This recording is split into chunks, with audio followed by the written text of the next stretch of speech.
वफाकी वज़ीर तवानाई ने 200 यूनिट वाले बिजली सार्फिन के लिए सब्सिडी खत्म किए जाने की खबरें मुस्तरद कर दी। सब्सिडी लेने वालों का डेटा जमा किया जा रहा है ताकि निज़ाम को शफाफ बनाया जा सके।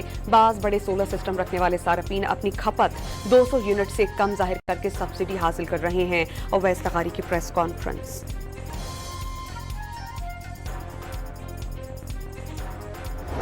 ट्रांसफार्मर ठीक करने के लिए 80,000 रुपए रिश्वत लिए जाने का इल्जाम।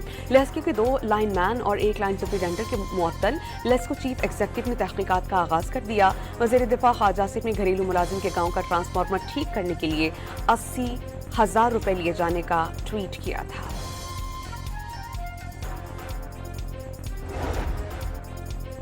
अमरीकी सदर डोनाल्ड ट्रंप का ईरान डील पर एक और यू टर्न। मुआहिदे के लिए मजीद सख्त शराइत आयद कर दी।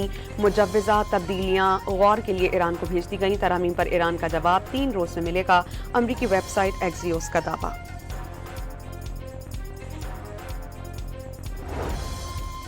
मुज़ाकरातकारों को दुश्मन के वादों और यकीन दहानियों पर भरोसा नहीं। ईरानी पार्लियामेंट के स्पीकर मोहम्मद बाक़िर क़ालिबाफ का 2 टोक पैगाम। वाज़ेह कर दिया कोई भी मुआहिदा उस वक्त ही कबूल होगा जब ईरानी कौम के लिए ठोस फ़वाइद यकीनी हों।